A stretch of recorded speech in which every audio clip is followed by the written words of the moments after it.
That was an awesome question. Good question. Of course not. Only question.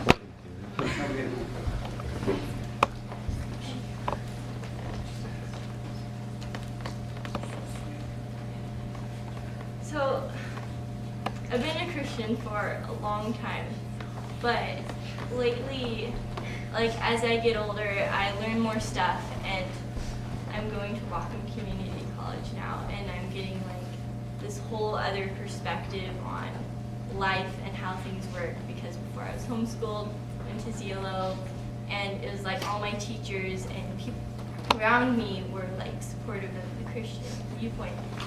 And so, yeah, so recently it's been really tough, like working out, you know, why exactly I'm a Christian, you know, how everything works, and how do I know what I know? Like, because when I was little, I just took it for granted, like, Jesus died for me, you know, this happened, Noah built a boat, and then when I get older, I think, how did he fit all those animals in there? And I try to, like, I don't know, I have harder and harder questions that, you know, I have to find the answer to. And so, this year I memorized Hebrews 6, but I wanted the quiz book because I thought I'd probably forget it when I came here. And this was a really good chapter, and especially this last part.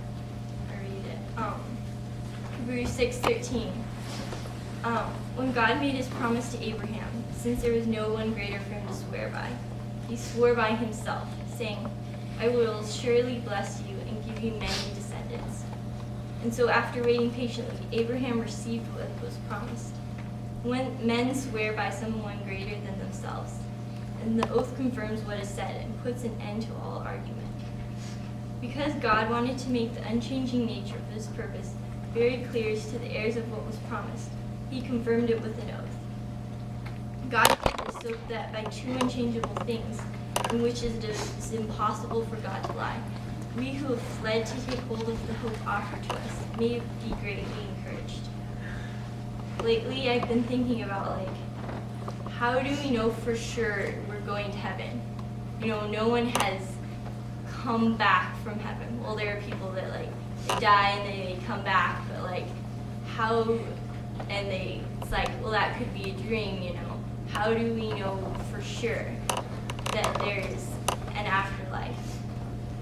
And just reading this, I realized that throughout the whole Old Testament, God makes promises all the time. And it takes a while, but he always fulfills his promises every single time. And God made a promise to us. And God's promise is more powerful than anything. And he made a promise that if we believe in him, we'll go to heaven. And we saw all of his promises fulfilled in the Old Testament.